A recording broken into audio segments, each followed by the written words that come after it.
Hello folks, I hope you can hear me doing my quick sound check to make sure everything's working fine. It appears to be at this end. If you can hear me and see me, then please just pop a little comment in the live chat for me so that I know it's working and I can go off and fill my cup of tea. Thanks, see you at past.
Good evening, everyone. Welcome to this week's In Studio Live, edition number 36, on the topic of autumn. So, just a couple of catch-up things. Great to see so many people in the live chat already. I did not had a chance to greet each person by name in the chat, so welcome everyone. I can see a few familiar faces in there: Gary, Andy, Peter, Bob, other Peter, Amir, Walter, Raymond. So welcome everyone, and if you are new just watching this and you have access to the live chat, please pop your name, say hi in there, then I know that you're watching. Couple of funnies happened trying to go on air tonight. I had a lot of trouble getting the laptop to start up. It went into a funny mode and it wouldn't start for about 10 minutes. And then when I did, the drive wasn't visible, and then I restarted it. And then when I got going, YouTube was complaining about the bit rate that I was putting out, which I haven't changed since I started all this. So it's all a little bit funny tonight. And on top of that, those of you who were here last week will remember I was having more problems with my hotkeys because basically Lightroom have changed what some of their shortcut keys do, and they now coincide with the keys that I've been using for controlling the broadcast, and unexpected things were happening over the last couple of weeks. So I've changed them all. Hopefully they all work. The problem is I've got 35 weeks of unlearning to do, because I will naturally go and hit certain key combinations to change the scenes, and it won't happen because I've changed them all. So if things do behave a little bit weirdly tonight, that will be the reason why. So we've had some funnies, but we're here, we're on the air. I've got a good show for you. Well, I hope it's a good show. Anyway, interesting one. So welcome one and all. Let's get started. I've got to do my standard introduction in case there are new people. There are one or two newbies I know are going to be watching on catch up. So those of you who've told me that you're going to be doing that and haven't seen the show before, hi, really big welcome to you. Do put a comment in the comments field below. If you're watching this on catch up, then I know you've seen it. It'd be good to hear from there. On that, the shows do remain online for quite a while on YouTube. So if you do miss a show, or you're absolutely blown away with what I covered this week, that you want some more and you can't wait till next Sunday, go and have a look through the back catalogue. There's a whole load of them there. There's about, I don't know, about 34 of them that I'm yet to cut down. It will happen. It will happen. And when they are cut down, the full versions will go into my academy, and they'll just be extracts here on YouTube. So keep an eye out for that happening. The shows, well, ask questions in the live chat. If you've got any burning questions, I do have a couple of points within the show where I try and answer your questions. So please put any questions in there and I will deal with them. If you are watching on the replay, use the comments. If you've got questions during the week, then please email them to me. Then my usual weekly call out. If you find the shows helpful, please subscribe on YouTube and hit that little bell notification so that you don't miss updates on there. Add comments to the videos when you watch them, and please like. Right, how are we doing on the likes front? Well, we've only got 7 so far. That's not good enough. Come on, go and hit the like button. It's there right at the side. Thank you. And of course, share the links to the shows to wherever you can. And as ever, my thanks goes out to Peter, who I spotted had been sharing the details of the live stream about 3/4 of an hour ago on at least 2 Facebook groups. So thank you for that, Peter. Really appreciate it. So how else can you help out? Well, you could buy me a cuppa. Yeah, you've heard of BuyMeACoffee. It's a website that a lot of YouTubers use to just get a little bit of support. And it allows you to make just a small donation to say thank you for what we're doing here. And well, I don't drink coffee, so I have got a slightly different link. It's run by BuyMeACoffee, but mine says buy me a tea, or as I refer to it, buy me a cuppa. And this week's cuppa is sponsored by Richard Lovelock. So thank you, Richard. Oh, that's lovely. Thank you very much. There's loads of you I know have sponsored, have sent me a cuppa through that link. Your names will be appearing on the mug in due course. So thank you everyone who's done that. But I have another thank you as well for you.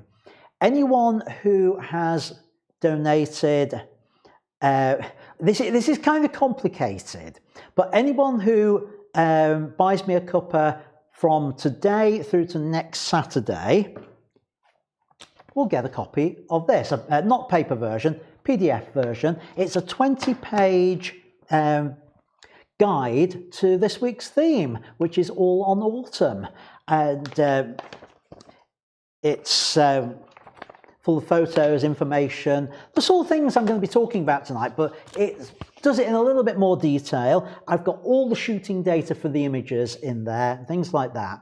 Now, if you have previously bought me a cuppa, and well, if you've only bought me one previously, then you should have had last week's, which was the street photography one. If you bought me more than one, or you're buying me one this week, you will get the autumn one. If you've only bought me one and you've already had one, you won't get it. You'll have to buy me another cuppa. The back catalogue of these, when I produce them, I'm not guaranteeing producing them every week, but when I do produce them, they will be up on my website for sale as well. So that's the other way you can get them as a general resource. There is a third way, and that is to join my academy.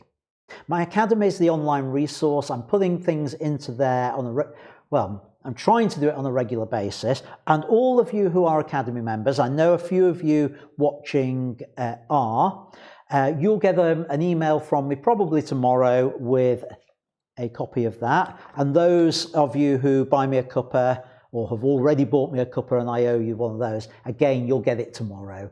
I have finished all the work on it. It's just I've got a few typos to sort out. I didn't have time to just correct them, reconvert it to PDF and get it out in the emails before the show. So everyone will get that tomorrow.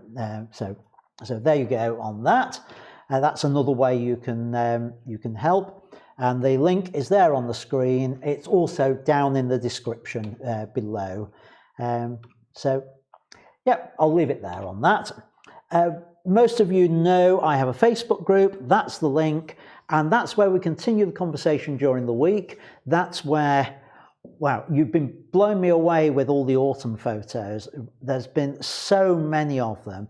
And I thought I'd left it a bit late to be covering autumn. So thank you ever so much for posting them there. I will be going through a lot of them tonight, but it's been such a difficult decision to decide which images I'm going to look at tonight. So tricky, and I've had to leave a lot out, but I'll talk a bit more about that later. So do share your photos on there. I'll be setting the theme for the coming week. I'll tell you what it is later. And I will be posting in the group tomorrow to say what that theme is as well. So it's also the place where you can keep up to date with what's going on. I also have the newsletter, which the link for which is there. Please sign up for that if you haven't done so already. And I actually got one out last week. I'm hoping to get one out tomorrow or Tuesday as well. So yeah, worth signing up for that. So what have we got on the show this week? Let's get into this week's content. Well, I'm afraid there's not much in terms of headings. Really, basically, it's autumn. I've got some image feedback. I've got the live Q&A, and I've got one other thing as well. I just want to talk about the challenge that I have issued to people in the Facebook group, and as of tonight I'm issuing to everybody else who's watching the live stream. And I'll talk about that a little bit later. So about the Q&A, as I've said, put your questions in chat. Make sure you get them in there quickly, or email me during the week and I'll pick them up for next week's live show. So yeah, this challenge that I issued. Here in England, we're back in lockdown, as we're all too aware. So I thought, rather than despair over it, let's do something to pass the time while we're all stuck at home, or perhaps should be stuck at home. And the challenge is to make a photograph every day for 20 consecutive days of the lockdown. Thus the name, Lockdown 20 Challenge.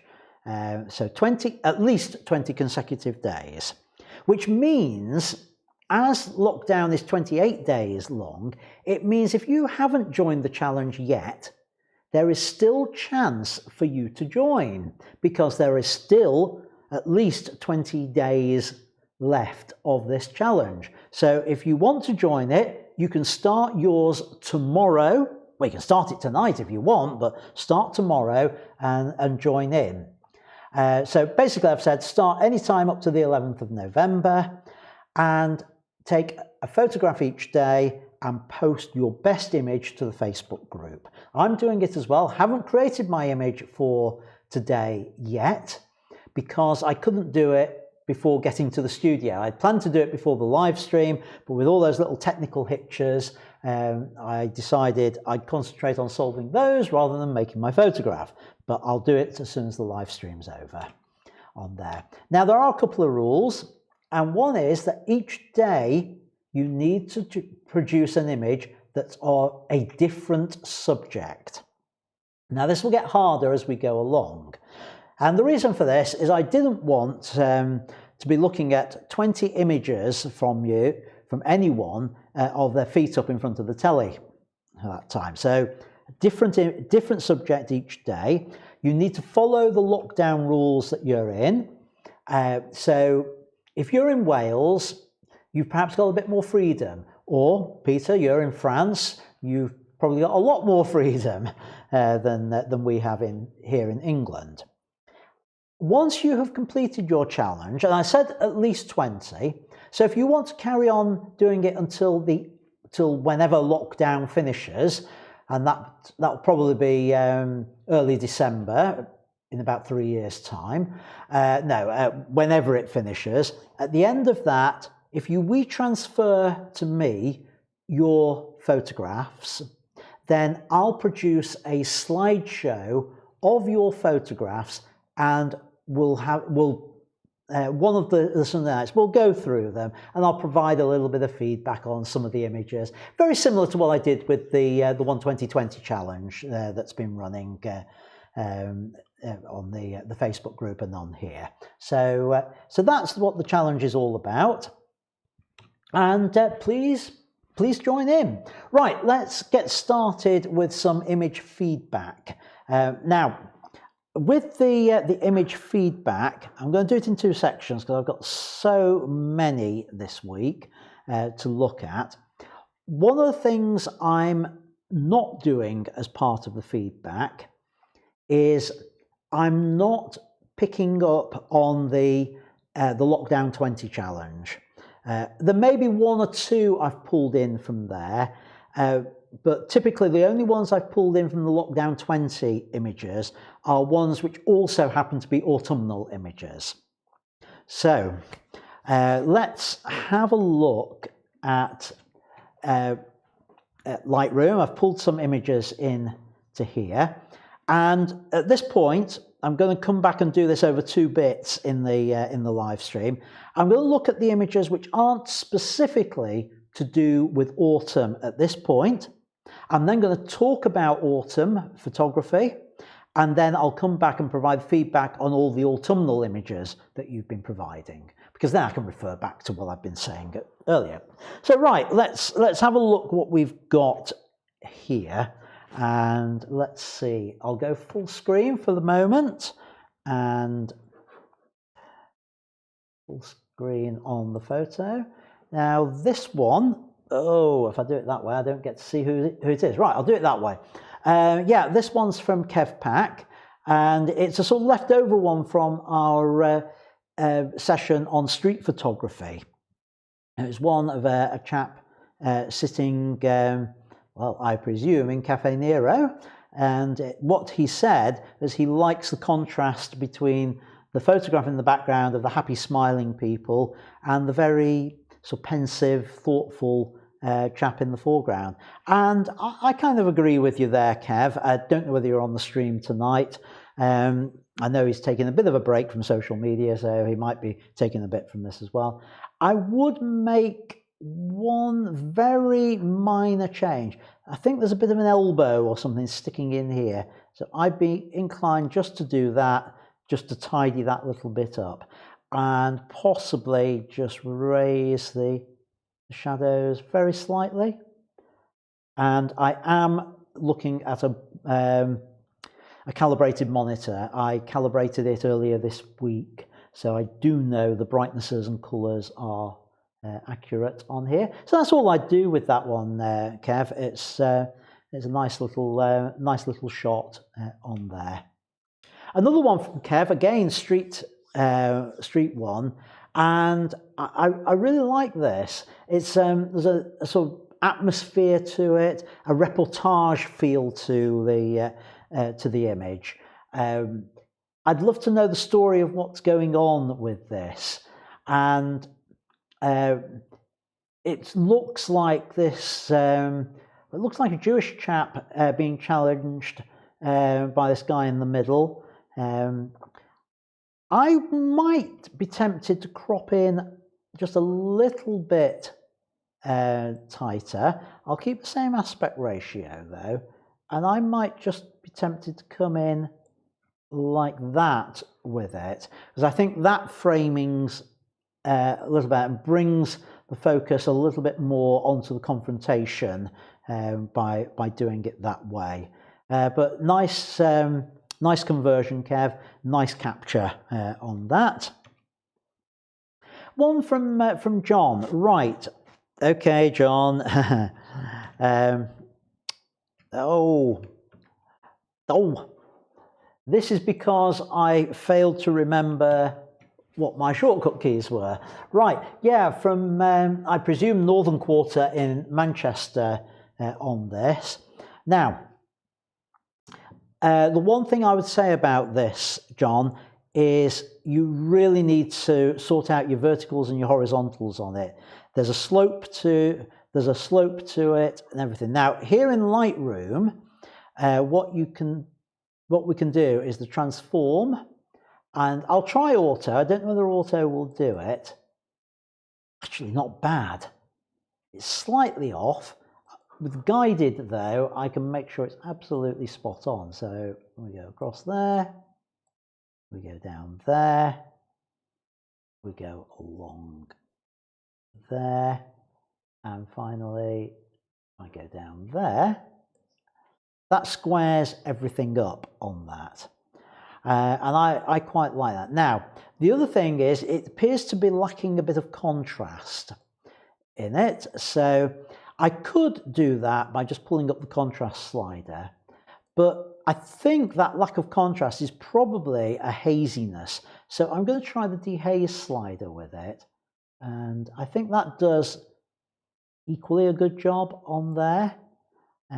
Maybe just a touch of exposure with it, and let's have some vibrance in there. So that's what I would do with it. Oh, and that bug is still there. Can you see I've come out of the transform, but it's still in the mode where I'm, for me, drawing the transformations on. So I've got to go back into transform and then just put that tool down. I wish they'd fix that.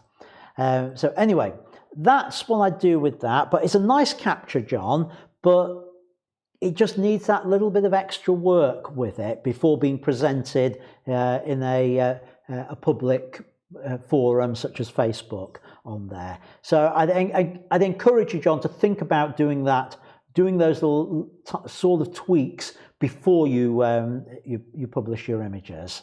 So right, let's move on.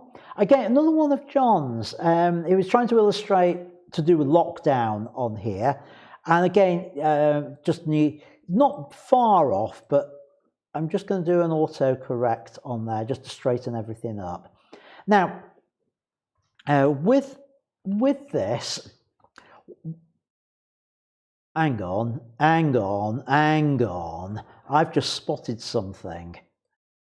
When I did oh bother, my shortcut keys are controlling temperature now instead of the zoom. No wonder I didn't spot it on there. So I'm still going to be looking for a new set of shortcut keys for next week. Oh, bother. Right, okay. Anyway, back to John's image here. The thing about this, I know you're trying to illustrate the fact that the place is empty and deserted because of lockdown, but I think it needs some foreground interest to it for this image to actually work. And I would also probably bring the shadow up a bit, bring the exposure down. Oh, it's only about a tenth I needed on there, and then give it some clarity or dehaze just to give it a bit of a bite to it. But I'd like to see some foreground interest with it, and that I think lets it down with it. I mean, the sort of thing I'm thinking about is the urban equivalent of tumbleweed. So what's that going to be? A scrumpled up newspaper. If you could find something like that, a sheet of newspaper on the ground, get the camera down low to it. So if it was down here, then get down really low. So that becomes fairly large in the foreground, this empty space. And I think that would help sell that type of image a little bit better. However, looking on to the next one, again, I'm just going to do that transformation, and we'll do the auto on here, straighten things up a little bit. This is where I can see there's a little bit of cheating going on. I think this is very early in the morning because of the long shadows on there. So I suspect there's a bit of cheating about this being middle of lockdown with that shot. So anyway, that was that one. David, I don't think David listens or watches live, but I quite like this. Nice black and white conversion. I wasn't sure whether it was meant as an autumnal one or just a general image. Some of the blacks are a little bit plugged up. I'm not too bothered about those, but there's not much detail visible in the tree up there. So what I would do, David, with this is just bring up the shadows a little bit on there, just to try and get some more detail into that, and then maybe a little bit, just a touch of clarity with it. Something along those lines, just to get that detail in there. It doesn't need much. I suspect, David, that you have got an uncalibrated monitor, because your images do tend to look a little bit dark, because moving, oh, it might be in the second set. There was another one I thought I'd picked of David's, which was very definitely dark, but I suspect that one's an autumnal one. So I'll get to it in the next set that I go through on here. John, again. And for all the hard time I tend to give you, John, about your images, then some of the images that you post, like this one, are really, really good. This has been well processed, it's been well thought out, everything's working on it. I don't think the verticals are truly vertical. Let me just have a look. I'm going to say auto, see what it does with it. Yeah, it's just a little bit of a tweak it needed on there, but that is absolutely minor. So I would say, John, that's the sort of image that you ought to be aiming for, and that sort of standard. Try and restrict yourselves to images which you know are at that standard. And I'll say this to everyone, it's all about the importance of self-editing is the phrase. For anyone who's new to this, I've mentioned it last week, I think I've mentioned it before. When you present a portfolio of images, people will look at it and subconsciously or consciously, you will be judged on whatever the weakest image is in your portfolio. Because here's the thought. The thought is, if your portfolio has to be 10 images and you've got 9 absolutely cracking images and 1 that's a load of rubbish, what people will think is he got lucky 9 times but couldn't find another one for the 10th. Therefore, he can't be that good. He only managed to find 9 good images. So you get judged on your worst image in your portfolio. So try and self-edit, and this goes to everyone. I'm not getting at John on this because we've had this conversation already. But for everyone, try and publish your best images. Now, there are a few exceptions to that. This doesn't mean don't publish the ones on the challenges. We're all going to make images which are not our best work on those challenges. That's the nature of a challenge, and don't be afraid of that.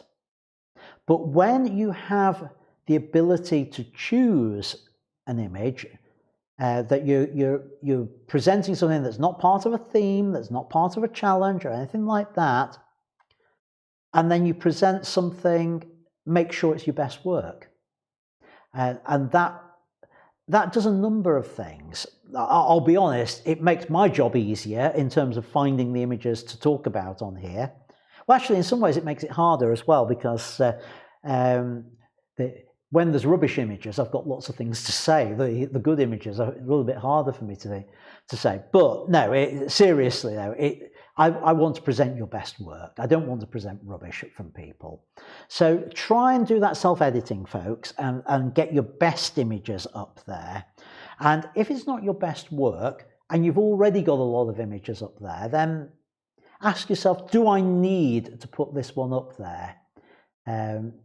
Is there a reason for me putting it up? And it might be that there is a reason, that you know it's not worked, and you put it on and say, right, this hasn't worked, but I don't know why. Could somebody give me some advice? And that's fine, that sort of thing. But just as portfolio stuff, aim for your best, like John has with this one, because it's a cracking image. This is another really good image. I know this was part of your challenge, Peter, but I just wanted to share this one because it's one of your best in there. There's just something about this flock of migrating birds that I thought just really worked, that bright blue sky. And I know there was another image you created that day, which is this one. And I really, I'm going to go full screen on this so that people can see it. I really like what you've done with this, Peter. That black and white conversion on it has made this a really eye-catching image. The use of negative space on there, the simplicity of it. Would I change anything? I was wondering about the angle that the plane's at. Whether I would be tempted, and I'm not sure I'm right on this, to try something a little bit more diagonal. But actually, the more I look at it, I think you might be right, Peter, on there. So let's undo my messing around with your image. So maybe you're right on that. It's interesting. I really do like it. So well done with it. Oh. find the right shortcut keys. No, that one. Yes. Okay, moving on. Tim, I don't know whether you're watching the show. You've uploaded a few images this week. Thank you for putting them into the Facebook group. I've picked this one because of the few things I can say about it. I can see what you're trying to do with this, and I've got a little bit of advice for you with it. And that is, there's a huge temptation when doing sunsets to bullseye the sun in the middle of the image, which is exactly what you've done here. It's rarely the best place for it. You've also managed to just capture something on the edge here. So this image would actually benefit from a crop. And I think if I could get that sun on one of the third lines, so can you see I've got these lines to help me on here? I think something like that is a better composition, or I do it the other way. You could go with something like that. In fact, I think I prefer that one. And I'll go with that one because we've got this lovely reflection down here. It does need a little bit of work in post on it, just really to bring out the contrast on it. Now, I don't have the shooting data on this, unfortunately, but I suspect you were in automatic mode on your camera. I suspect you had automatic white balance. And I'm going to talk a little bit about white balance and how that works later on. But just to preempt myself on this, white balance, auto white balance, will look for color casts and try and remove it, which is exactly what you don't want with a sunset, because the sunset, there is an orange in the sky, so you can actually bring it back. So I'm just going to bring that orangeness back, and I'm bringing the exposure down, and that might be a little bit closer to what you'd experience. Now, I think it needs, I'm going to use the clarity slider just to make it have a little bit of bite to it, and a little bit more vibrance in there. And I would say that's the sort of thing to aim for with that. So let's just compare that. Now, this won't compare the crop. And let me go full screen again. That's my edit, and that's yours. So you can see that sort of change in the colour with it on there, and that change in the composition. Now, if I do it complete, that was the original. And then my version, your version, my version. You can see how that has changed with it, Tim. Hope you found that helpful on there with it. Let's move on. Again, another one of Tim's, and same sort of thing applies. So I'm just going to say, what happens if I do previous on there? And in fact, the crop on this really does want to be something a bit more like that. Again, aim for the horizon to be on one of the 1/3 lines. Now, one of the things to watch with this sort of thing is where there are lines going through the head of your subject. So you've got the horizon going through, well, the top of this person's head. What you could have done, Tim, to solve that, and you'd have got wet knees, and sometimes to get the right shot, you just have to accept that you are going to get wet knees and kneel down on the wet sand, or get your camera down low. If you've got a flippy screen, you can do it. And if you shoot from a much lower angle, you'd still get a lovely reflection, but you'd actually see the horizon going through about here on the person. So you'd be able to put that horizon on the lower third, and that would be a much stronger composition for it. So again, just let's do the comparison between the two versions. And we've got my version, your version, my version, and you see how I suspect mine probably conjures up that sunset feel that you were after in there, and that was purely by the change to the color temperature in there. Now, I don't know what tools you have available, Tim, for editing. If you are watching this then and you're live, pop an item in the live chat and I'll have a look at that in a few minutes.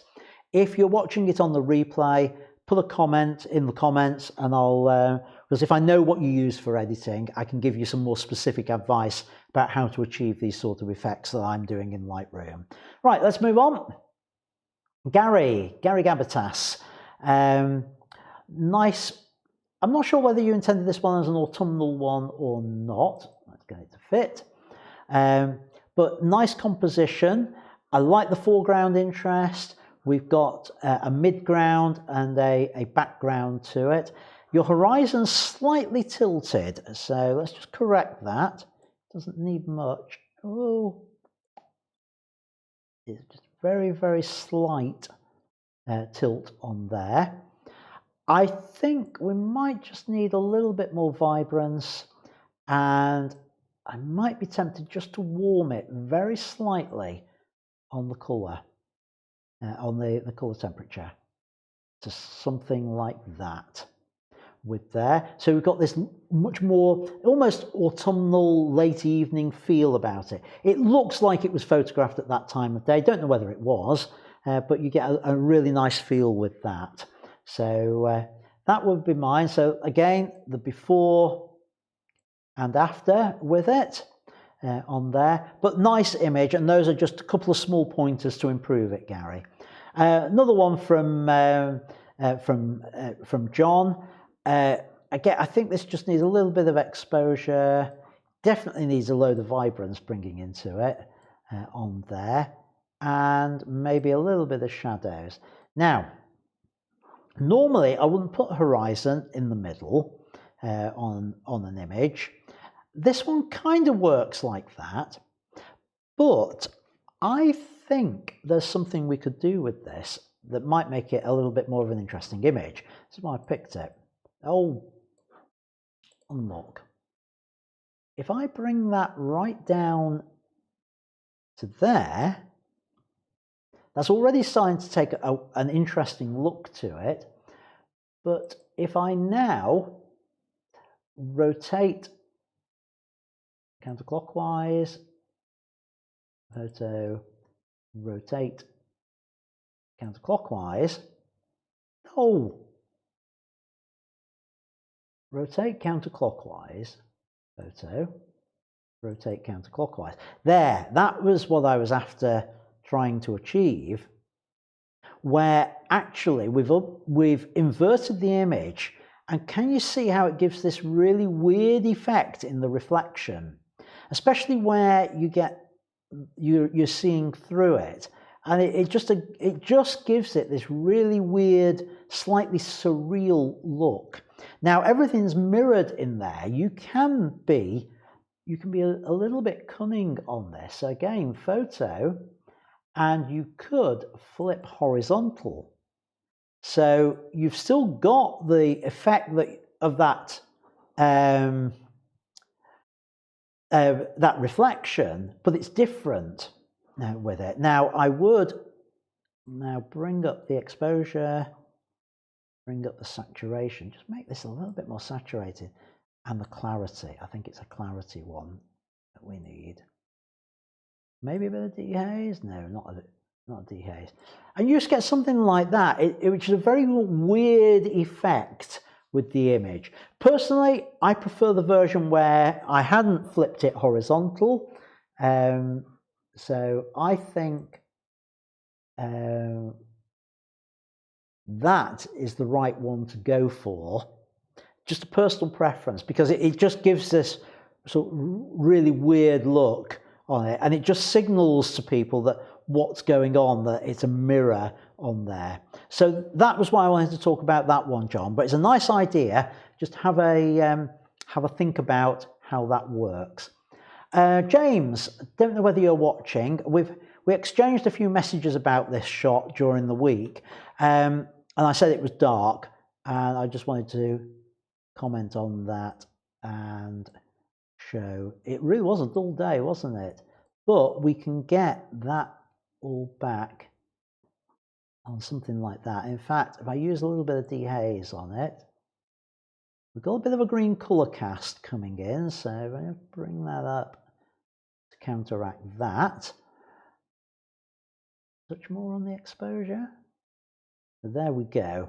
That's the sort of thing I would do with it, James, to edit it on there. I might, on the color, I might just darken the blues down just a touch for that sky. So that's the sort of thing I would do on there. It's just a minor tweak on it, and again, before and after, and it just lifts that image to make it work, make it a much better image. I know that as it was is not up to the standard you normally do, James. You do much better than that. So I just wanted to show that how we could bring that one up to scratch for you. Right, Helen. Now I know Helen's not watching live. Hopefully you'll catch this on the replay.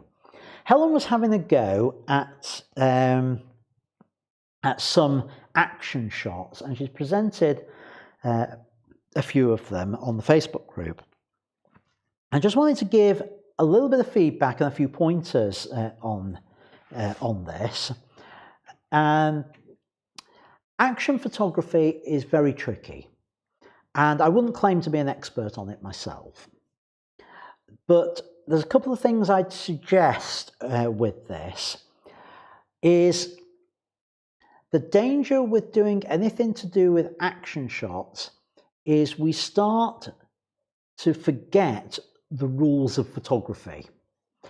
We concentrate on the one thing that we need to concentrate on, which is the shutter speed. But we forget about other things like that. Now these shots, there's 3 of them, all to do with skateboarders. And the problem we've got with them, Helen, is that it's the depth of field. Now, I don't know the situation where you were shooting. I don't know whether you could talk to the boarders and say, can you go on over that particular area again?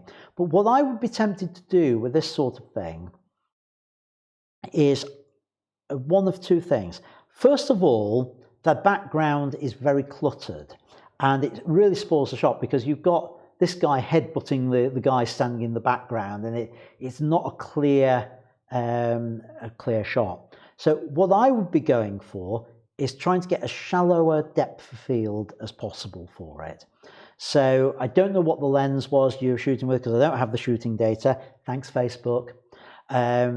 But I would go for as wide an aperture, shallower depth of field as possible. I'd either pre-focus on a particular point, or I would use the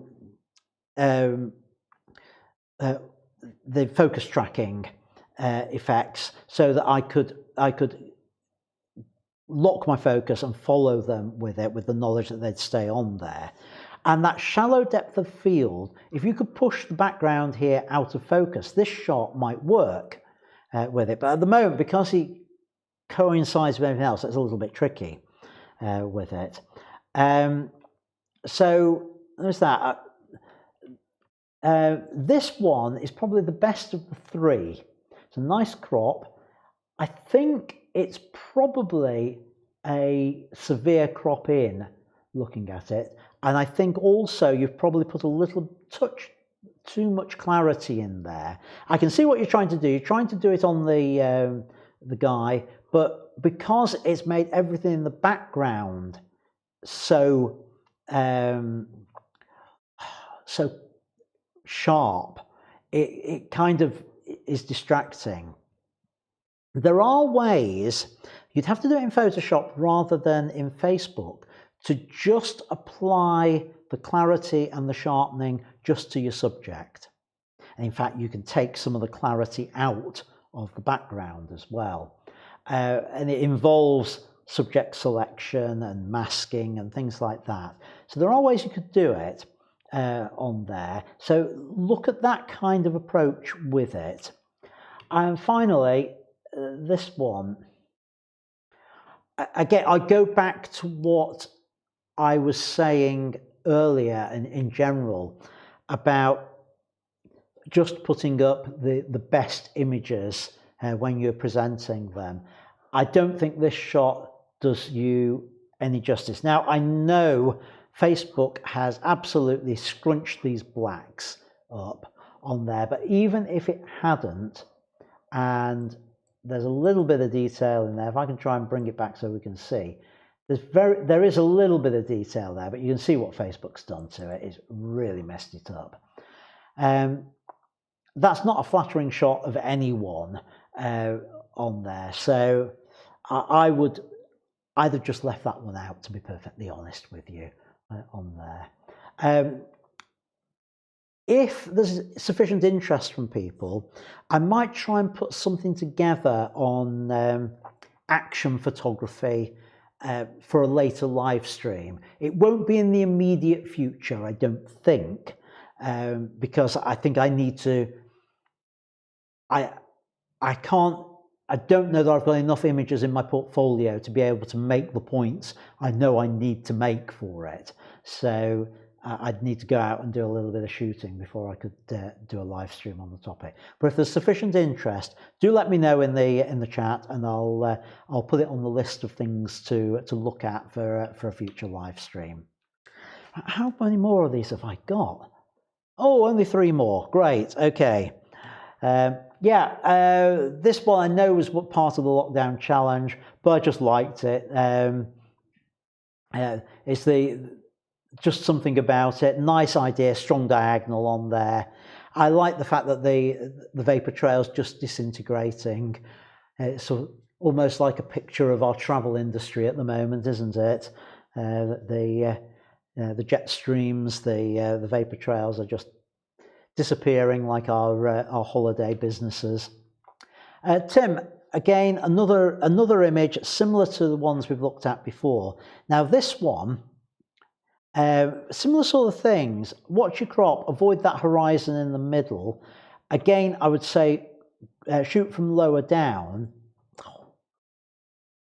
but even if you don't shoot from lower down, coming in for a tighter crop, maybe not putting that in the middle, but going to the 1/3 line, something like that, and using this that space up there. Give it a little bit of clarity. I'm going to use a graduated filter because I think that will help us with this one. Down something like that. What do I need to do with it? I need to bring the exposure down just a bit, bring the clarity up, and in particular, bring the dehaze up. Now, again, a little bit of posterization with it, probably because I'm working on a low-res Facebook copy on it. So that gives us a much more moody-looking sky with it. There we go with there. Come out of that.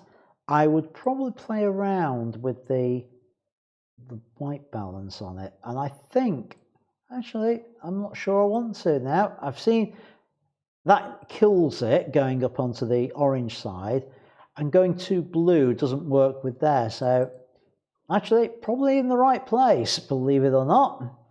A little bit of dehaze generally. And I think that works better because that then starts to bring the rocks into the subject as the subject for it. So let's have a look at before and after. So you can see what I've done there with it. What about adding a little bit of vibrance to it? No, not too much. Something like that. Yeah. And move on. Terry. What obscene photos or what? Right. Apart from the fact that I suspect this dog was scratching at the floor rather than genuinely cocking its leg up, because if it was cocking its leg up, then I think the owner's got some laundry to do since it's in a suit. But I really don't like all the oranges in it. I like the capture, but I think we need to try and get the colours a little bit better. It's definitely blown out on some of the orange. You can see it was right over. It was overexposed, but pure just on the reds channel with it. If I undo that, can you? Is it? Oh, difficult to show. But if I try to bring it back in, just try and bring those colours to a little bit more natural to it. Very tricky on there, but yeah, an okay shot. I'm not sure what else to say about it, but that bright orange just didn't work unless, maybe it was over vibranced, over saturated.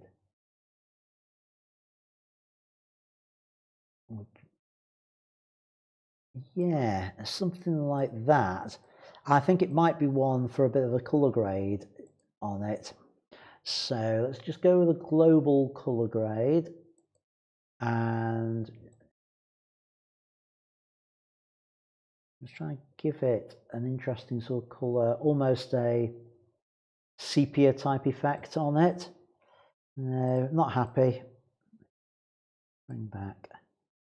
No, I'd end up with something like that, and probably my my good old vignette. Yeah, I'd go with something like that because, as I say, that's just way too orange. That it hurts my eyes, Terry. I would go with something like that to capture it. Either that or black and white. I'm not going to go through black and white tonight on there. I've got an awful lot to get through. Right, okay, so let's go back to here. I want to have a look what's going on in the chat. So there's probably a lot going on here. Not too much. Right. Yeah, thanks Amir, F for full screen on there, right, yeah. The F for full screen does vary. There's two different types of full screen. Right, Terry says, yes, it was cocking its leg up. And a few of you interested in action photography. I'll see what I can do for the future on there. Right.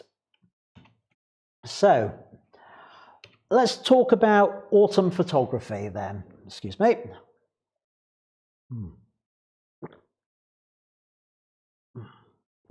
Right, oh, I needed that. That's the problem without having any videos to play in. I never get the chance to have me drink. It goes cold. Right, okay. Autumn photography. As you know, autumn, the season is late September to early November. So I'm doing this a little bit late. Oh dear, real typo in there. That should say damp spring, summer with lots of sunshine over that period of time is what makes a good autumn. Although this year, as March, we went into lockdown. I suppose, yes, it was a damp spring. Right, so yeah, damp spring, a lot of sunshine. That will give us the colours in the trees. It's all to do with the production of chemicals and the chlorophyll, and as that dies off, the other chemicals take over, and that gives us the lovely orange and red colours in the trees. And of course, autumnal photography is all about the colours. But it's also about things like rutting deer, and we'll have a quick look at that as well. Now, when we start looking at colour, we need to start thinking about white balance. Now, I mentioned this earlier in the talk when I was going through the images, but the problem we have. Oh, I thought I had some notes on there. You see the difference between these two shots? That's auto white balance. And the way auto white balance works, it looks for any colour casts which are in your images and it tries to remove them. So on this shot, which was quite an autumnal feel to it, it's taken out all the oranges on there, and then what I've had to do in post-production was choose a white balance that brought it back. And that white balance was shade, gives it the orangey cast, or cloudy is a little bit more subtle. But if you use auto white balance, you end up with that previous shot, which has lost all the goldenness to it. Let's have a look at the main thing that we think about with autumn photography. It's the leaves and the trees and all that. But there's just a temptation to end up photographing just a tree plonked in the image. Let's think about some of the composition things that you can do. One of the classic autumnal shots that people take, and I saw a whole load of them in the Facebook stream, is the idea of looking down an avenue of trees. And it's great, it's a good shot, but consider something like this where you've got an alternative to it. And what I did, instead of shooting from the middle of the avenue, I came off to one side so that I can use one of the trees as a frame for it. So it frames the image as a whole by having it down one side, but it's not only that, it's framed the bench as well. It's given a framing element to the image. I've also got the strong diagonal lead in of the path in there because it's now coming in from one of the corners on it. I've used the rule of thirds because I've been able to get my horizon down on a third line and the bench on a vertical third line. So it just makes that image that little bit more interesting in terms of the composition on it.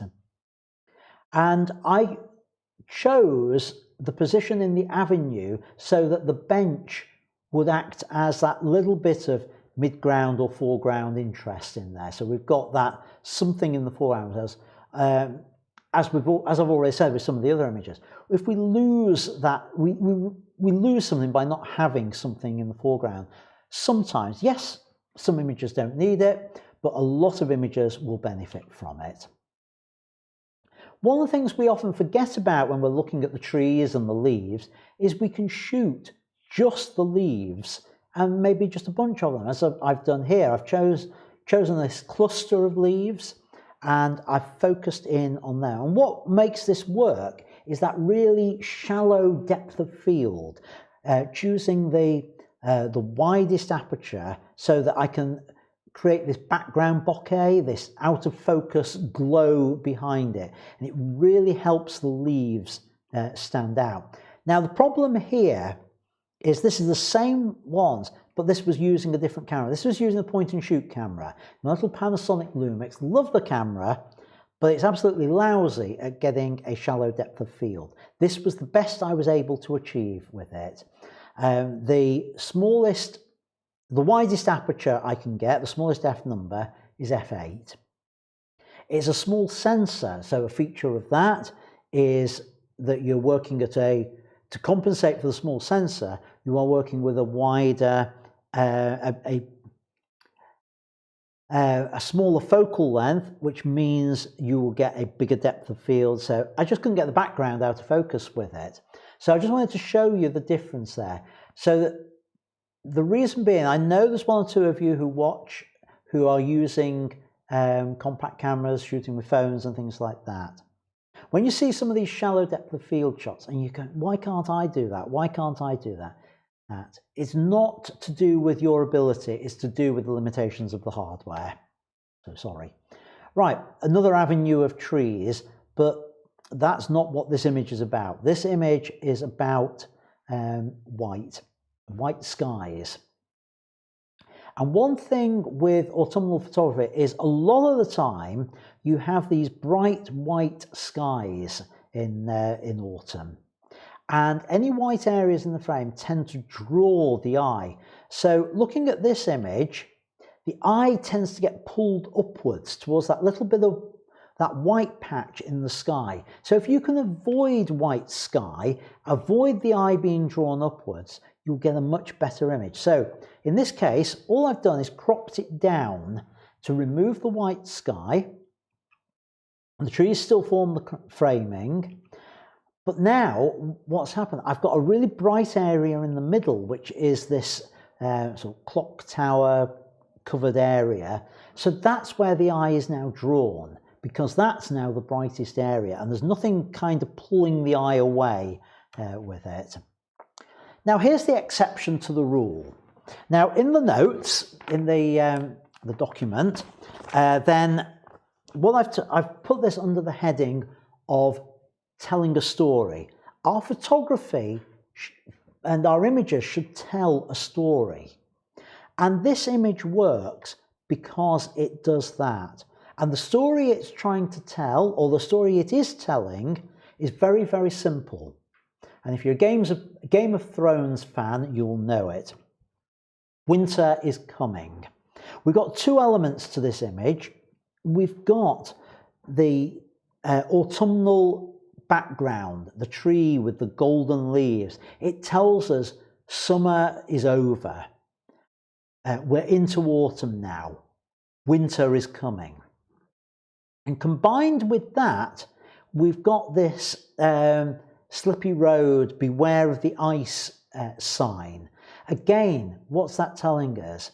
It's saying that there is cold ahead, there is ice ahead. Now, in the terms of the image and the autumn feel, it's metaphoric. The ice and the cold is ahead in time, not just ahead on the black tarmac. Now, this appears to contradict what I'd said before about avoid the bright areas, but yet it works. So why does it work? It's because the white area in the sky mirrors the white area on the sign. Not only that, but the colours of the sign also mirror the background. So we've got the red on the sign, we've got the black on the sign, which mirrors the red leaves and the black branches as well. So the whole thing works together with it. So this is one of those times where, having given you a rule or a guideline, I then immediately go and break it for an effect. And it can work. Now, I have done one other thing in post-production on this, and that is I've warmed the image as well. I've really pushed the slider right up on the colour temperature to enhance that warmth to it. And if you look at the sign, you can see that white isn't a proper white. It's a browny white, and that's purely because of what I've done in post-production. And I quite like it for this image. I think it works. You might disagree with me. Another thing with autumnal photography is, instead of just thinking about the trees, think about the small items, and you can create your own little scenes, still life. And here's a really easy way to do it. What I did is I found a conker, and then I found a location to place it so that I could end up with a foreground bokeh and a background bokeh, those out of focus areas. So you can move little things like that around to compose the image. And I think that is another thing to think about when you're doing autumnal photography. Look at the details around. I haven't got any photos of the fungi, but fungi at this time of year works well to photograph as well. And I'll show you some images of that that Richard Lovelock has put onto the Facebook group a little bit later on. All right. Now, leaves on the ground, or leaves on the floor, however you want to call it. This is, again, something that we're all tempted to shoot when it's autumn, an image like this. But this sort of image, it's a little bit boring. Yeah, it might work as a background. If I was going to use it, I mean, I might have chosen to use it instead of my wall background for the PowerPoint, but it tends to be just that little bit dull and boring. One way to spice it up is, well, add your feet in as foreground interest and do a foot selfie. How about finding just one main leaf and make that your hero of the shot? Concentrate on just one. And just to say, this shot was taken with a compact camera, so you don't need big cameras always to do autumnal photography. Or how about this? Find that one leaf and put it in a different context. Here, it's on some decking. It's a maple leaf. It was photographed in Canada. And what I've done, as well as finding it, putting it in a different context, I've converted it to black and white. And a couple of weeks ago, I showed how you can choose colours and make them different brightnesses in your black and white conversions. So here, I've made the leaf light coloured and the background dark coloured, so it really stands out on there. But notice one other thing as well, that the grain, I've got it going as a diagonal because strong diagonals are good compositional elements within our photographs. So think of things like that with your composition. So you can do black and white even for autumnal images. And no autumnal images, we tend to think of that golden brown throughout everything. And you'll notice black and white on the cover on there. On that. What about with people though? Autumnal images aren't just about the leaves and the trees and the colours.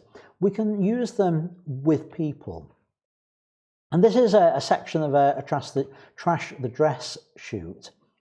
And what I did here was we took the model to a place where there was a lot of leaves and had her lying in them to create these sort of interesting golden image. But notice how I've filled the frame with the leaves so that it's just her and the leaves there. And they finish just outside where she's lay. And I composed it to make sure I hadn't got bits of green in there. I was thinking about the whole frame as I made the shot. And there's an old saying which says, if you take care of the four corners, the middle will take care of itself in photography. So always make sure those four corners are exactly as you need them with there. So you haven't got that little bits of green coming into the shot. Again, slightly different pose, same sort of idea though with my model bride, this time leaning up and looking at the camera. And again, notice how they we just fill the frame. You can see that a little bit of the green just creeping in on the background there. As much as I could get away with on that. But we'd also got the location. We were at a church, and again, you can see just how close the green is to where she was and how that framing had to be quite tight on there. But because she's dressed as a bride and she's at a church, I thought, right, let's play with this.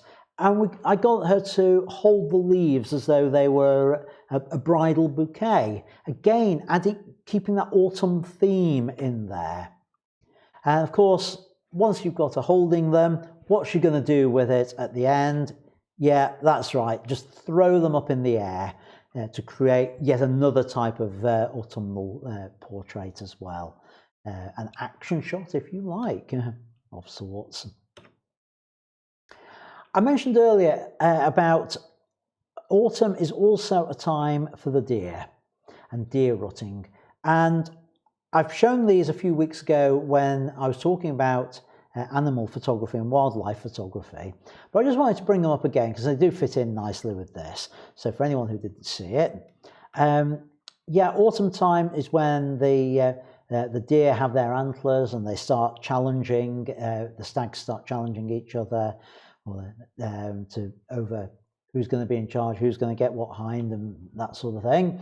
But you don't actually need a big camera to do it. Find the right location. This was at Dunham Massey, and you can get quite close. And these three images I'm going to show you were all taken on my compact camera.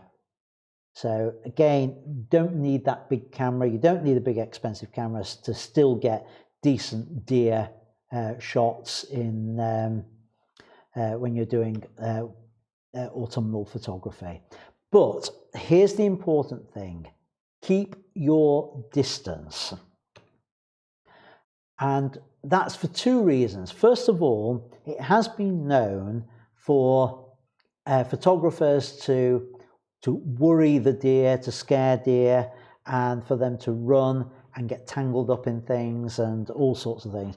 So just keep your distance. If they start looking uneasy, keep away. But not only that, you need to keep your distance so that you don't end up between two stags or between a stag and a hind, because those antlers are nasty and they can kill and they can do really nasty injuries, and no photo is worth getting injured for. So keep your distance, but even with a compact camera you can still get good shots. Well, what about a deer like this? This is a statue of a deer, and I put this in as a sort of case study. And when I saw this, I thought, oh, that's interesting, because that's the deer with its antlers is associated with autumn. It was autumn time. It would make an interesting shot, but I couldn't find a way of doing it. And full credit to my wife, Anne, who spotted the shot before I did. Now, first thing I saw, I thought she was photographing the backside of this deer statue. And I was going, what on earth are you doing?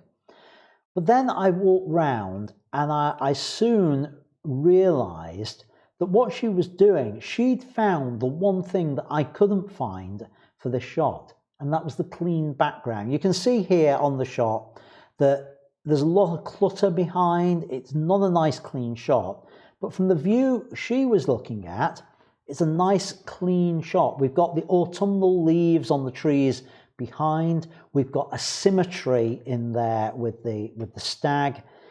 We've got this silhouette effect where the dark monochrome effect of the stag against the bright, colourful autumnal leaves really makes it stand out and makes the shot interesting.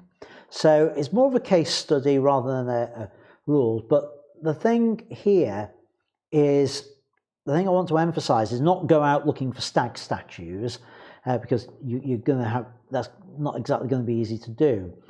But look and think very carefully about your background. And you could see this was a very cluttered location where I was shooting, and I almost never got the shot. And it was only thanks to Anne spotting it that there was that just one angle where you could get this clean image, this uncluttered image that works. So when you're shooting something and it's not quite worked, and before you leave, then just walk. I always say walk 360 degree, walk all the way around, look at all the angles to try and find if there's a particular angle that will give you something. Think about where you are, low down, high up, to get that. For this, I had to get down a little bit lower just to get the angle right for it to work. Another case study, going back to Page Park in Bristol, where quite a few of these shots are from. And I just wanted to emphasise what I've been saying in the feedback about the use of the rule of thirds.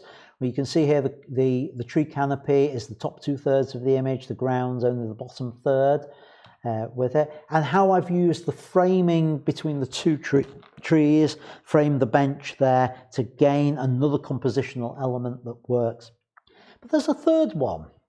It's the rule of three, and this is one people don't tend to think about too much with composition. There's what's called the rule of three going on here. I've got 3 trees there, and any image with 3 similar items in it actually has a it's a plus point for composition. It makes it more interesting. Those of you who are Academy members, in the section where I store all my inspiration sheets, there's a 4-page PDF all about the rule of three and how that works in our photography. So for Academy members, go and have a look at that if you haven't already seen it, and it explains a little bit more about how all that works. The final image I want to talk about on here, oops, wrong caption on there, is Bandstand. And I want to talk about how and why this one works and what I've done with it to make it work. It was one of those where I wanted to try and deal with the bright sky as best I could. And in order to cover some of it with an overhanging tree I had to be in fairly close, which meant I had to use a wide angle lens to do it. And actually the effect of the wide angle lens really works, because what it's done is it's opened up this foreground, made the foreground look larger than it actually was compared to the bandstand, which gives it this really nice effect that I quite like. So that enabled me to cover a little bit of the sky up there. The trouble with using the wide angle lens was it distorted the verticals. So in post-production, I straightened them all up, and that was important to the shot. In camera, I used this idea of repetition, the mirroring effect, by having the left and the right mirror each other. So I placed the bandstand bang in the middle because I wanted to mirror on either side. And that's the times I've said earlier about using the rule of thirds. The times when you wouldn't use that is when you've got this true mirror in there. And this is one example of it, the left-right mirror of it. But I'd still got this bright area up in the corner. So what have I done to try and cure that and to deal with that? Well, in post-production, I've done two things. First of all, I've darkened it down. I've taken the highlight slider all the way over, all the way down. The other thing I've done, and you may not even see it, there's a vignette on there. I've just darkened the corners slightly. It's applied to all of them, but I was particularly interested in darkening this top left corner. So there we go. Verticals corrected and sky darkened with sliders and vignette, and well, covered up with those trees as well. Right, so let's move on to image feedback and get back over to Lightroom. Let me get this set up.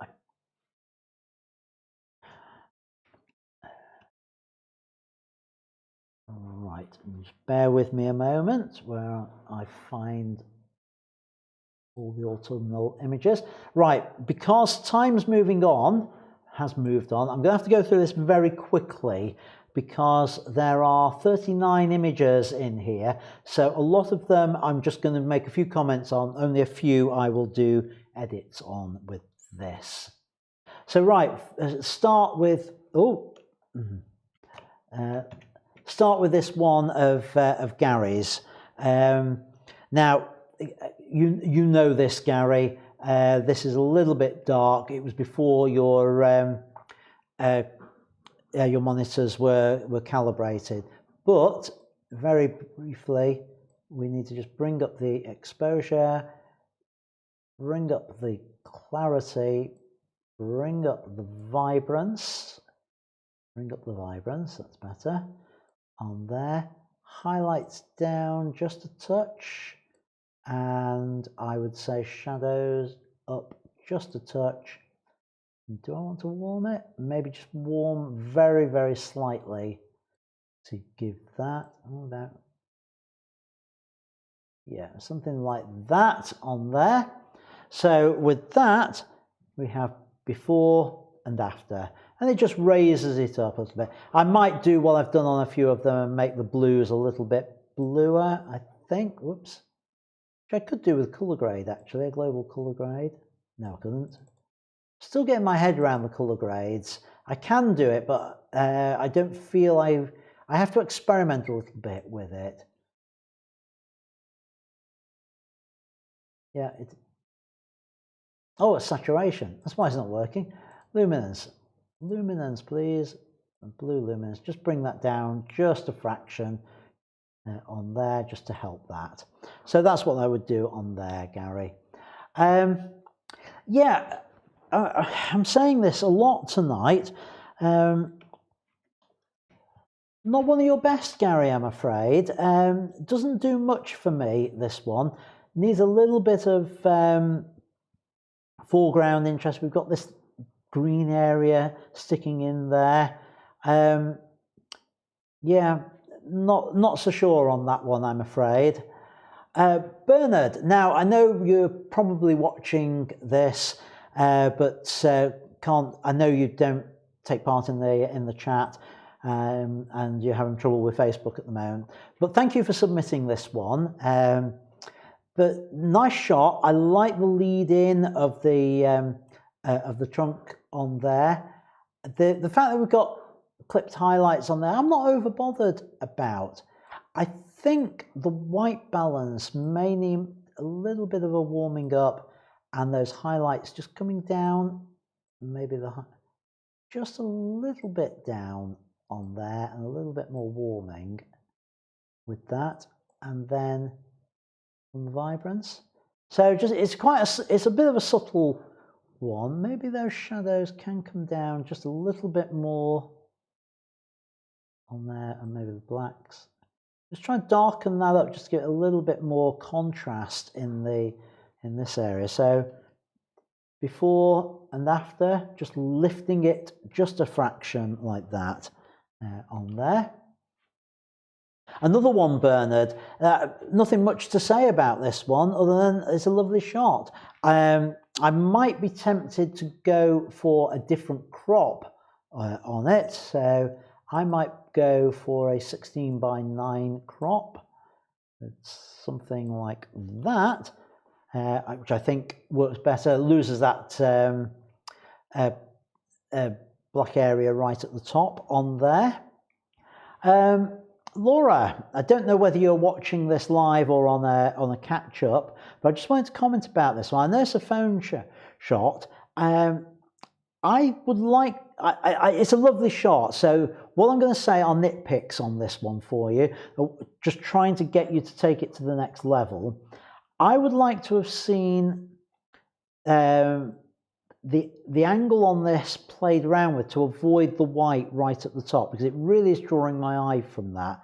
So I think you'd have to, this is one of those where you have to just come up very, very slightly, so you could just crop that out without losing the top of the toadstools. I mean, I can do it in post-production, but you lose those tops there. But can you see, by losing that brightness at the top, just do it a little bit more, how the attention now comes back onto them. Maybe just down very slightly with the exposure to something like that with there. This one I really like. It's very subtle with the colours and everything. Again, another phone shot. Would I want to add a little bit more vibrance? I'm not sure, maybe a little bit on there, but nice shot, nice phone macro. Never quite sure what the correct place to focus is. I think you've got it right on here, and going for the far side of the, well, presumably acorn top and there with it, because that gives the water droplets and a section of the leaves on the same plane. Oh, excuse me.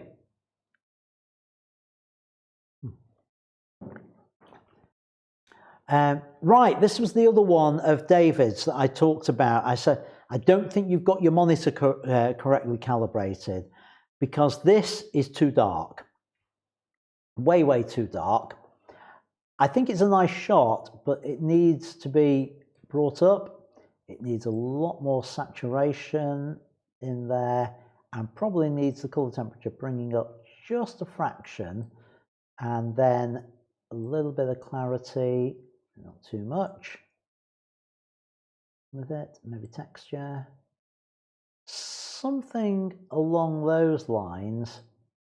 So we've got before and after, and I think that's the sort of thing that you were aiming for with it. Now, I know these sort of things aren't your particular thing, but it's a nice idea.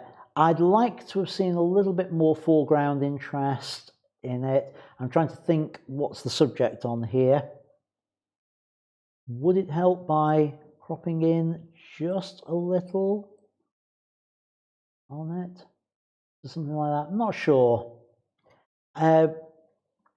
Yeah, it just needs that little extra to it to make it work. Just something in the foreground would help with it. Gary, nice one. Nice multiples repetition shot. You've got a your hero bud. Now, One thing to watch with these sorts of things, where you're choosing one as your hero, you've fallen into the trap of then putting that hero bang in the middle. So I would try to aim for that being more off to 1/3 and allowing more of the bokeh into the shot, maybe even more of the foreground bokeh.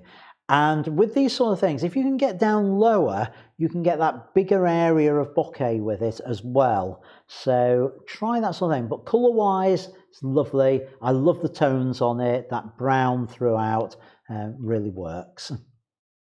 This is blended image or pair of blended images from Gary. Again, nice shots.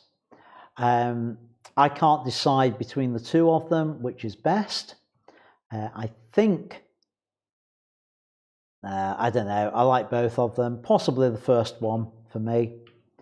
Charlie, I don't know whether you're watching on this, and I know this was one of your Lockdown 20 challenge images.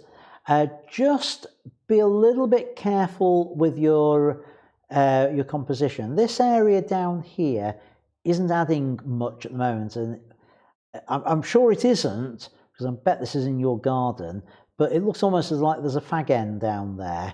I would aim with this just to crop in a little bit tighter on it and do the padlock to something like, oh, too far, like that. And you've got something there. Now, what's happened here, I know you're not, I think you're shooting with your phone, is the white balance on here is all horrible. It's gone horribly magenta on there. And in reality, it's probably looking for something like that. Now, there are tools for the phone that will allow you to do that, Charlie. Have a look for a tool called Snapseed. I have talked about it previously on the live stream for those of you who are regulars, and that will allow you to adjust that white balance on there and do that sort of cropping even while you're still on the phone. Very powerful little tool. Maybe I'll come back to it in another live stream and talk about some more of the things that you can do with it. But I just wanted to mention that one on there. But the main thing to say, Charlie, is thanks for taking part in the challenge. It's great to see some images, and great to see people who are doing the challenge with their phones and making images at all as well, even in that way. Karen, I think you tend to watch on a replay. Nice shot, a little bit underexposed on there. Exposure compensation is your friend, and a little bit of vibrance, and I suspect you were on auto white balance. So if you go to that, well, I can't do it on here because it's a JPEG, but if you go to that sort of cloudy effect, the shade effect, you'd make that a little bit more orange. Again, watch that white sky on there. I suspect you've been better, if you'd gone around the side here, you might have been able to get those trees to mask some of the white in the background. So it would have been an orange tree on a green background.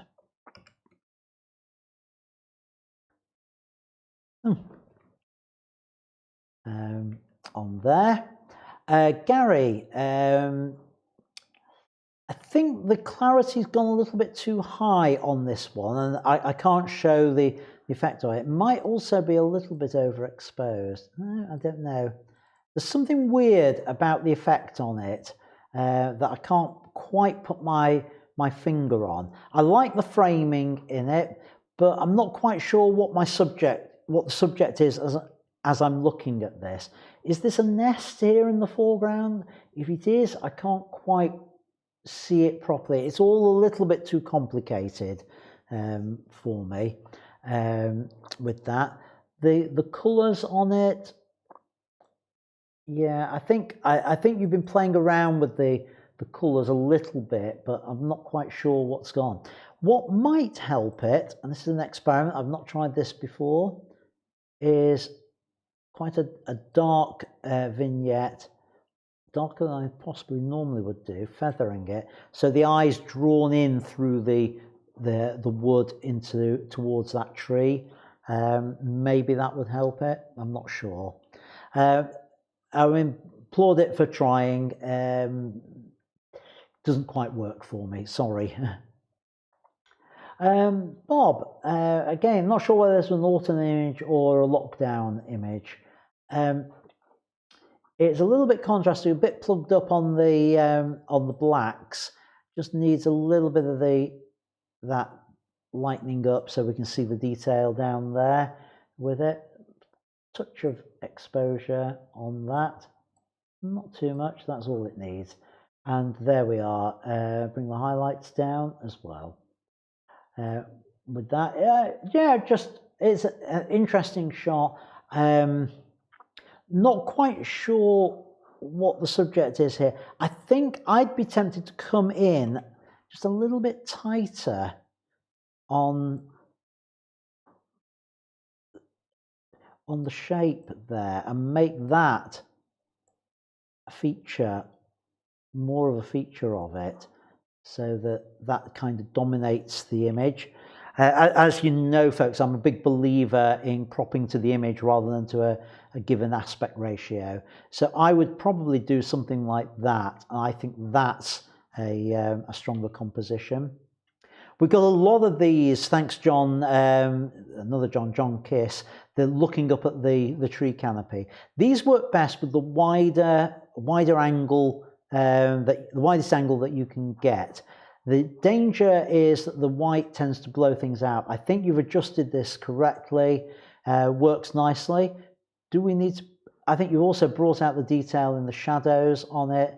So not much more I would do with that one, other than say well done. Another nice one from Gary, an autumnal stream, nice slow exposure with the flow of the water on there. Nick, I don't know whether you're watching, Nick, hope you are. I know this was part of the lockdown challenge, but I just wanted to pick on the colours. If you saw earlier, I was talking about the white skies and avoiding them.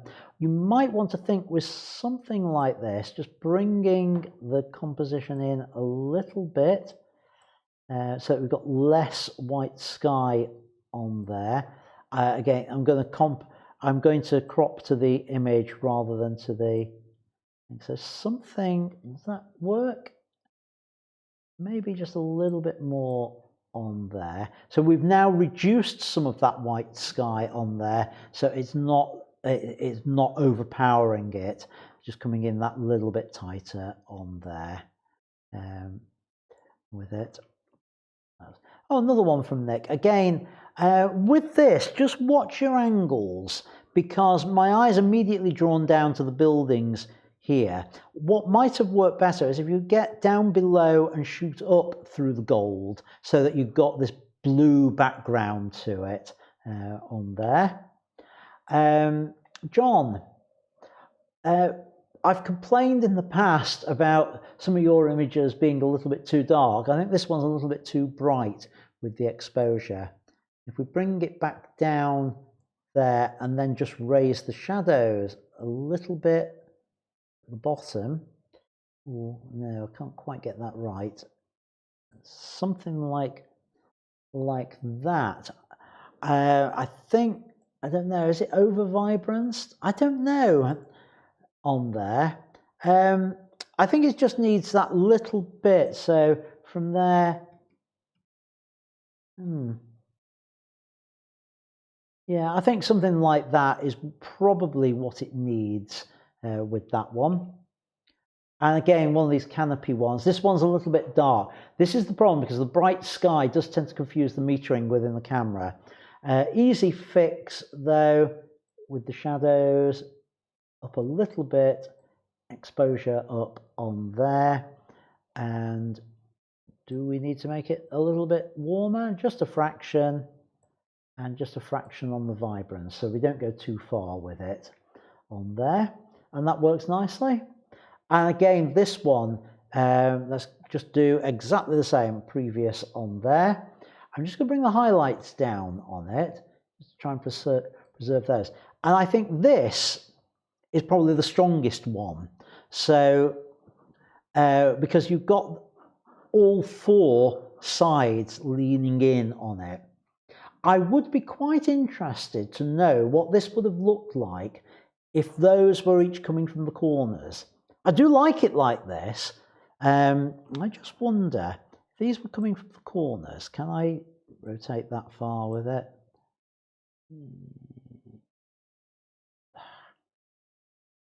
Only just. So it gives a slightly different feel. It's difficult to know because I've ended up cropping a lot off the image, so we've lost the trunks on there. But no, I like that one. Well done, John, on that one. Another one here from Bob, very slightly underexposed. It doesn't need much, probably a third of a stop, something like that. Interesting coloured fruits on there. I like the fact that you've concentrated on those, the blue sky behind with it, and yeah, nice image. Like the colours. Now this is what I was saying, the sort of thing I was thinking about with that shot of Nick's when I said shooting below and just getting the colours against the blue sky.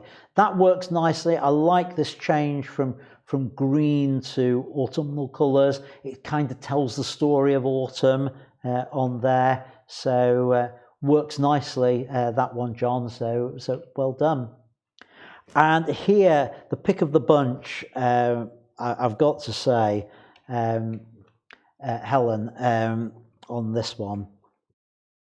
This is absolutely brilliant.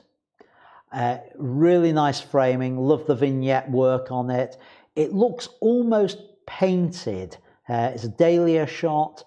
I like the fact that you've off-centered the line with it. You've got all the clarity and the colours and everything. The vignette works. That's an 11 out of 10 for me, that shot. That's the sort of image I love to see blown up and printed and hanging on the wall. Yeah, I could just spend hours looking into it. Again, Nick, this is your strongest image of the ones I've seen. You've used a framing element of the tree on this side. You've got your horizon at the third. There's a little bit of interest with the dog walker in the background. So really nicely put together shot on this. So well done with that. Terry, the classic autumnal looking down the pathway. Nice version of it, nice colours on there. Not a lot I'd change on it. Maybe just add in one of my standard vignettes. Have I got a preset for vignettes enabled on here?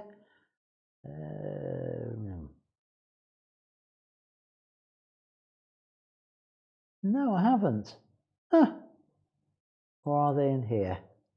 Nope, I haven't got any presets for my vignettes. I ought to make some for that. Right, so effects, yeah, just down and feather, and it just gives it that little bit more to draw you in. It makes as though there is more of a light in the middle of this tunnel that you're heading towards. So that works nicely. Nice repetition pattern, like the forking of the branches in there and the leaves, works nicely. Robin, I love this one. This is fantastic. It took me a while to realise what it was as well. And that is, we've got the stalk and the water on there. And I was looking at it, I thought, love the detail on there. And I looked further, and we've got an autumnal leaf reflected, I presume, but suspended in that droplet. How cool is that? I am a bit bothered about my eye being dragged up a little bit towards there, but that's minor.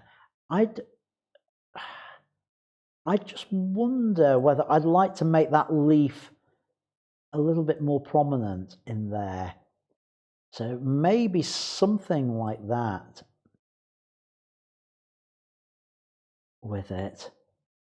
It does need that leaf in the background because it balances the other. Maybe something like that. I don't know.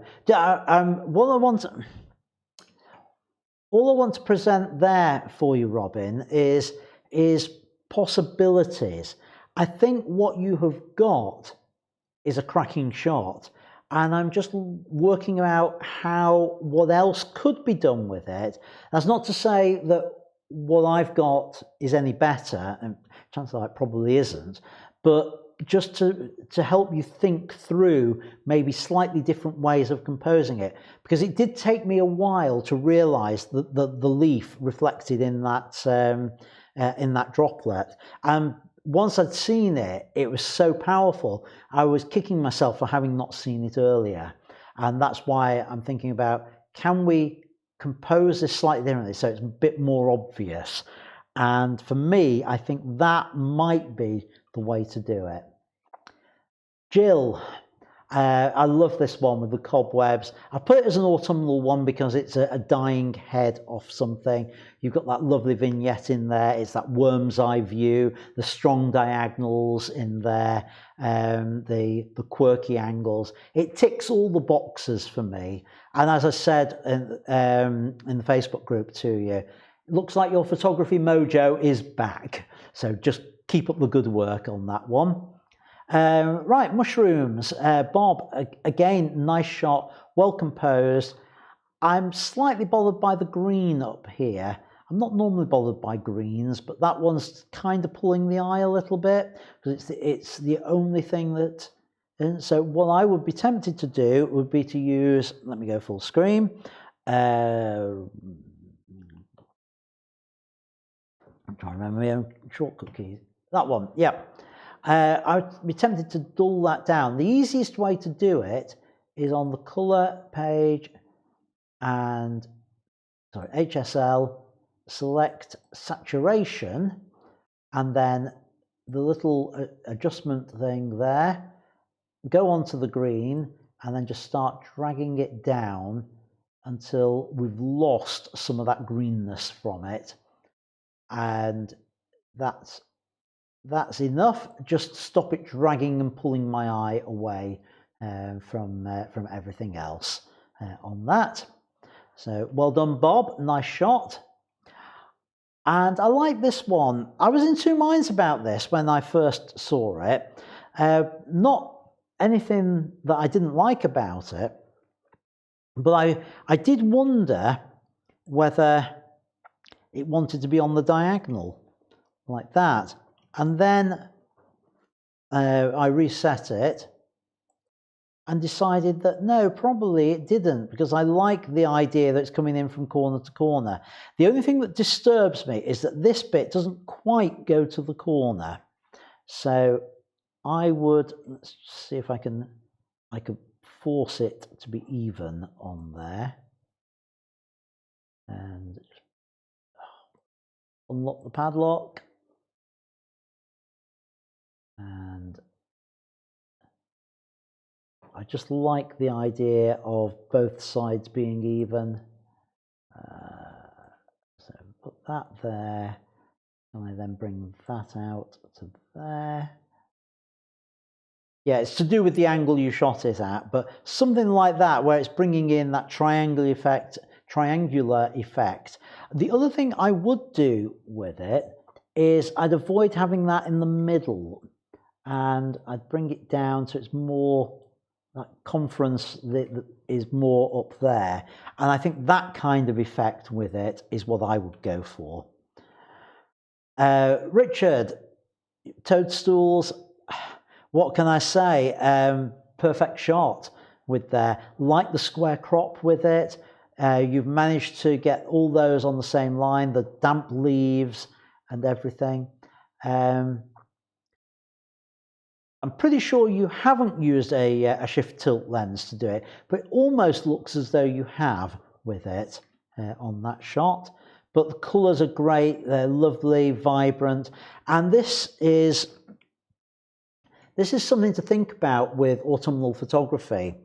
Is the colours are much more vibrant after there's been some rain, and we can see here how Richard's been out when the forest and the woods are wet, and that's really added that natural vibrance to it, rather than us trying to do it in post-production.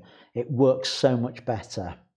Again, same with this one, nicely framed as well. All I can do is just add praise to those.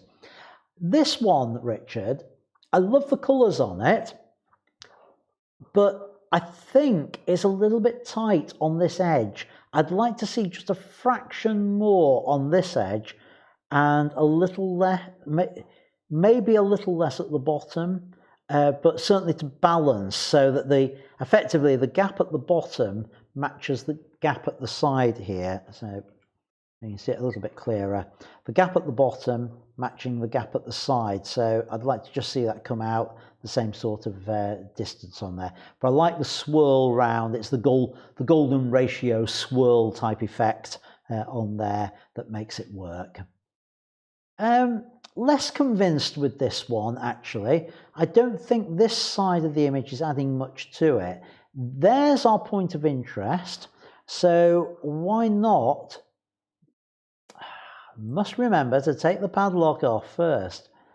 Why not bring all this in early on to something like that? So there is our interest, and having gone in that far with it, we could bring those highlights down, particularly over on this side with it, and I think that's the much more interesting crop and composition on there. Again, like this one, I don't know whether it's the trees are leaning or whether it's converging verticals or a combination of both, but it does feel as the whole thing's leaning in a little bit on there. That everything coming into the centre with it, but the colours are nice. That little hints of orange in there all work well. Amir, right. Lovely shot. I like what you've tried to do with the sky. You've tried to dull it down. The problem is it's not quite worked at the top of the trees. I don't know whether you've tried using, and I can't really show you on this, but if I put a graduated filter on there, and I'm just going to do something really wacky to show this. I'm going to go with a hue. Let's go with something. A pink sky. You can see it's affected that, and I don't want it to do that. What I can do is use a range mask. I switch that on, and if I use, say, colour, I could try colour and select. Get my pointer. Oh, let me go full screen. Get my pointer and just do that. What's gone wrong?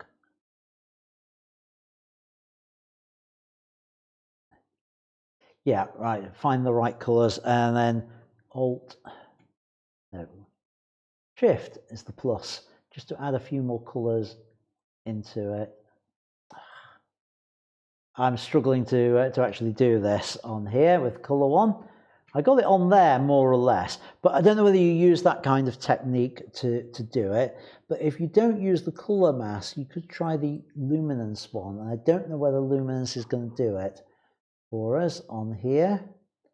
Let's see if I can just bring that. No, you can see it's affecting the graduation, so I'd have to do this one on the colour. But I think on the original, you might have been able to do it on a luminance mask, so that it didn't affect the trees, and then use the smoothness to adjust it. So anyway, that's that on there. But the rest of it, the colours and everything, all work nicely on there. It just looks a little bit odd, that sky with it. This one I quite like. A bit plugged up on the shadows with it. Oh, take the adjustment off. No. So I would just bring those shadows up a little bit so we could see the detail of the wall in there on that. But quite nice. Have we got it straight? Let's have a look. Not quite. So make sure your wall's nice and straight on there. That's better. That sort of thing. I wonder whether trying to put the trunk in the middle has worked on this one or not. Again, experimenting as I'm talking. And something like that. Would that? No, I'll go with your crop on there with that. Another nice one from Peter, last minute submission. So the only thing I would say on this, maybe just a little bit of brightness and a little bit of warmth in there, just to let that orange really come out. Actually, I just want to go back to Amir's. Would a little bit more warmth? Yeah, a little bit more warmth needed on yours as well, I think, Amir, with that on there. How many more am I there? I think I'm there. Yes, right. Brilliant. Okay, let's go and have a look what's been going on in the chat while I've been waffling on here. Right. Sky replacement for that. Right, yeah, Richard was saying no, it wasn't tilt shift. Didn't think it was on there. On there. Oh, Richard, you've just spotted your name on the mug. Yeah, thank you for the cuppa. I did say thank you earlier on it. I know you have meetings on a Sunday night, so on that. But yeah, some really nice shots of yours in the show tonight. So thank you all for those comments. Let's move on. I haven't got any questions that I've seen in the chat to deal with tonight. So all it leaves for me to do is to wrap up. Sorry, it's been a really long one, but you were just posting so many decent images, folks, up on the Facebook group. So thank you for everyone who's submitted images. Let me just really encourage you to have a go at the lockdown challenge. And if you've joined late, go and have a look towards the beginning of the live stream when I talk through on this. But thank you to everyone. Please subscribe if you aren't subscribed already. Please comment and hit the like button. How are we doing? Still only 10 of them on there. And as ever, if you want to say thank you by buying me a cuppa, here's the link. My special thanks to Richard this week for this week's cuppa. And as I said earlier, anyone who buys me a cuppa between now and next Saturday will get a copy of my 20-page guide to photographing autumn. Now, this is printed out on A4. I have actually designed it so it does print A4 because it's the easiest way to handle it, and you get all the nice detail if you're just looking at it as a PDF. But if you want to print it out and you've got the ability to print out in booklet format with your printer, double-sided, it will work effectively as an A5 booklet. It's been designed that way, and the one I held up last week was the A5 version. It's just that all I had to do for that was print it out in that way on there. So that's that. That's the guide. If you want it, buy me a cup of tea this week, and thank you to everyone who has done. It does mean an awful lot to me, that sort of support on there. And I will get this out tomorrow to everyone that deserves it. So Academy members get it anyway, and I treat your Academy membership as a way of supporting this live stream. So I'm not expecting Academy members to buy me a cup of tea. You're doing enough to support me anyway. But anyone else, you're welcome to. Next time, our subject for next week is pet photography. We've looked at photographing animals. Next week, we're going to look at photographing pets.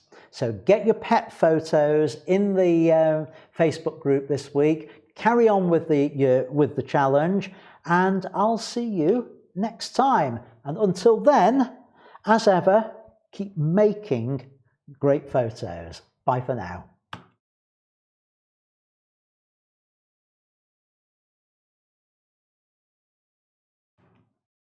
Right, time for that alternative ending, and I really must change the logo on that screen behind me. Right, here goes. You've just been watching the cut down version of In Studio Live. Thanks for watching it. The full version is now off in my Academy. There will be some highlights coming up here on the YouTube channels, so enjoy those. But if you want to see the full thing, go and join the Academy. It's only £6 a month. Lots of resources in there. The full back catalogue of my photography guides are in there. Inspiration sheets, various other things to help you with your photography. £6 a month on that, or £60 a year. So hope that's useful to you. And thanks for watching. Until next time, as ever, keep making great photos. And I'll see you next time. Bye for now.